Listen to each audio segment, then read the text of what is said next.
Et ils sont là, Nicolas Canteloup avec Julie. C'est presque de l'info, c'est la revue de presse de Nicolas Canteloup. Et ils sont encore en studio avec nous, Sonia Mabrouk et son invité Gérald Darmanin. Oui, Gérald Darmanin, ministre de l'Intérieur, bonjour. Pour lutter contre le terrorisme, Gérald Darmanin, faut-il lutter contre l'immigration? Écoutez, Mabrouk, c'est pas juste une question d'immigration. Super. Faut le savoir, Mabrouk, 3/4 des attentats sont faits par des Français. Vous savez, faire des attentats, c'est du Made in France aujourd'hui. C'est un des rares trucs qu'on arrive nous-mêmes à produire. Mais vous savez, on a un texte très courageux. À l'Assemblée nationale, je suis surpris que Mme Le Pen, par exemple, ne souhaite pas voter les lois pour lutter contre le terrorisme. Mais quand même, monsieur Darmanin, vous n'associez pas Marine Le Pen à l'islamisme tout de même. Bah, écoutez, franchement, c'est bon de se poser la question parfois. Mme Le Pen, qui porte, je le constate à l'Assemblée nationale, si vous avez regardé à l'Assemblée nationale, elle porte le foulard. Foulard Hermès peut-être, mais enfin, est-ce du camouflage ou est-ce une radicalisation? Alors justement, en parlant de radicalisation, que faites-vous concernant les fichiers S pour radicalisation non français, binationaux, régularisés qui résident sur notre territoire de façon hors sol? Écoutez, Madame Mabrouk, votre question est complexe. Il y a trois possibilités. Soit il s'agit d'un récidiviste étranger qui vit sur notre territoire. Soit il s'agit d'un terroriste binational qui vient de l'étranger, mais qui reste chez nous. Ou alors, possibilité, c'est un islamiste de deuxième génération qui vient en France venant de l'étranger. Dans les trois cas, il y a trois possibilités. Soit on lui demande de quitter le territoire, soit on l'expulse, soit il dégage. Vous voyez que nous savons de tout au cas par cas. Merci Gérald Darmanin, à vous Julie. Et merci à tous les deux. Allez, tout de suite, on retrouve Mathieu Béliard pour le titre principal de l'actu. Mathieu. Oui, bonjour Julie. Bienvenue sur Europe 1. Heureux que ce soit bien passé cette interview avec Gérald Darmanin. Une fois n'est pas coutume.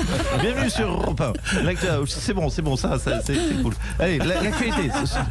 Ce matin, c'est pour les fidèles auditeurs d'Europe 1 qui connaissent la série. C'est un épisode sur Europe 1. Faut suivre, faut écouter tous les matins. Allez, l'actualité ce matin, c'est la conférence de presse de Jean Castex. Jean Castex qui devrait confirmer cette décision de la ministre du Travail, Elisabeth Borne, a en effet demandé aux stations de ski d'embaucher leurs travailleurs saisonniers pour qu'ils puissent ensuite toucher le chômage. Donc maintenant, si je comprends bien, le ministère du Travail veut fabriquer des chômeurs pour les indemniser. Mais oui, pour les indemniser. C'est fou ça, c'est fou Julie. Si on nous avait dit ça il y a 2 ans, franchement, les valeurs se renversent. Et oui, il faut écouter le monde changer sur Europe 1. Tout ça, ça bouge avec la pandémie. Excusez-moi, bonjour. Tiens, c'est François Fillon ça, bonjour. Oui, bonjour, j'aime ma femme. Non, écoutez, Madame Julie, Oui. je vous entendais là avec les stations de ski qui doivent embaucher les gens pour qu'ils ne travaillent pas. Quand je pense qu'on m'a, pardonnez-moi de dire le mot, mais qu'on m'a emmerdé pour un seul emploi fictif. Non, mais je vous le répète, je n'ai pas fraudé. Je le dis, je le répète, j'étais juste en avance sur mon temps, c'est tout. Merci Monsieur Fillon pour cette intervention. Et puis l'actualité, ce matin, c'est aussi Didier Raoult. Didier Raoult qui sort un livre la semaine prochaine intitulé Carnet de guerre Covid-19. Un livre dont Europe 1 s'est procuré les bonnes feuilles. Je vous le lis en exclusivité pour les auditeurs d'Europe 1. Donc c'est Didier Raoult qui écrit. Oui. J'avais raison. Vous êtes tous des cons. Voilà. Écoutez, pour dire ça, c'était peut-être pas utile d'écrire tout un livre. Un post-it était peut-être suffisant. Qu'est-ce que vous en pensez, Julie? Oui, merci Mathieu.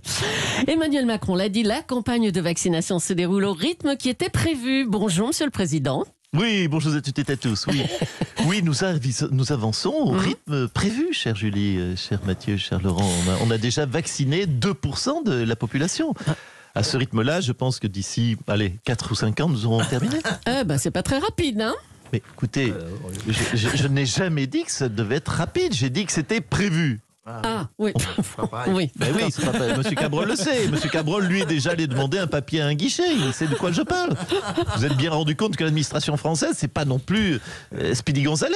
Donc, le rythme d'escargot anémique, là, on n'est pas surprise. C'était, je le répète, prévu. Alors, autre chose, cette nouvelle stupéfiante, une entreprise de biotech française, Valvena, a développé un vaccin.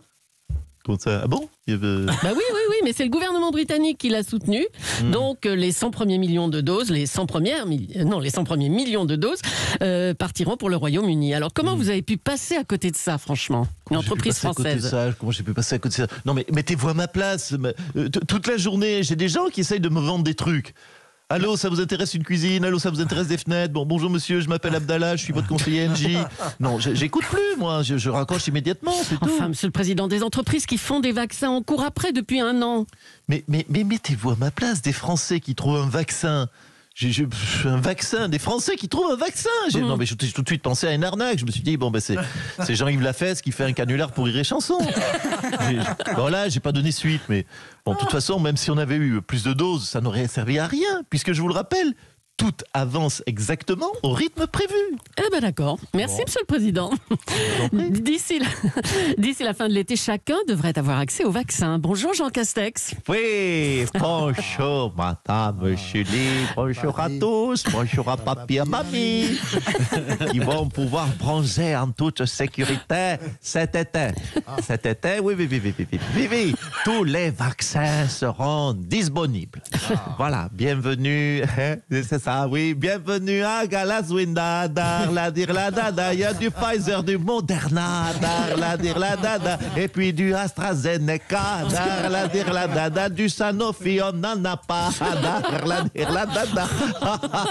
c'est génial. Oui. Oh, un peu de gaudriole ne fait pas de sympa, mal. Non, je sais que ça va plaire à papy et mamie. C'est sûr que du Sanofi, on va pas s'enfourrer jusque-là, comme dirait la chanson. Alors le gouvernement a aussi promis d'examiner le vaccin russe. Oui, alors, le vaccin russe, nous l'avons fait tester par l'agence du médicament. Il est très efficace. En tout cas, si, monsieur Lassène, si.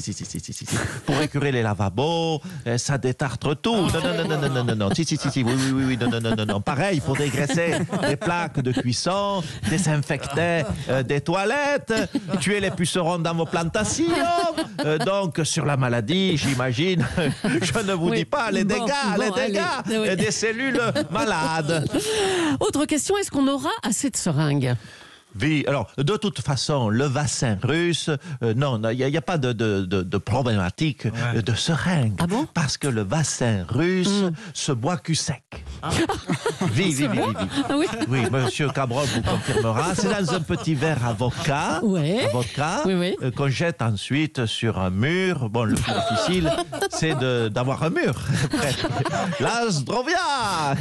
Voilà, il n'y a pas de bruitage chez vous, Europe 1. Oui, il ne faut pas demander la lune non plus. Ne vous inquiétez pas. Comme l'a dit le président, tout est prévu. Eh bien, on est rassurés. Merci, monsieur le Premier ministre. La France n'a pas encore développé de vaccin, mais elle mettra ses laboratoires à disposition pour produire ceux des autres. On va appeler un cadre de chez Sanofi pour en parler. Sanofi, bonjour. Professeur G. Régis à l'appareil. Comment ça, professeur Régis? Monsieur Régis, vous êtes syndicaliste SNCF. Qu'est-ce que vous faites là? C'est la Julie, je la reconnais. Oui.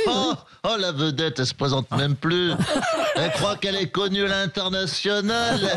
Elle dit pas son nom, on est censé la reconnaître. Oh, les vedettes, Europe 1, ils ont un bourrichon. Oui, c'est encore moi. Je suis partout ce matin. Alors, pourquoi vous êtes chez Sanofi, là? Je suis à Sanofi parce que j'ai filé un coup de main aux grévistes sur place.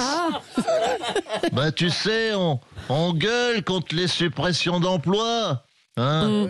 Oui, je dis professeur Régis. Pourquoi je suis professeur? Parce que je suis professeur de grève. Oui, voilà. Je suis formateur. Bon, mais vous pouvez nous expliquer comment ça va se passer, la production de vaccins dans vos labos à vous? Je peux vous donner ça.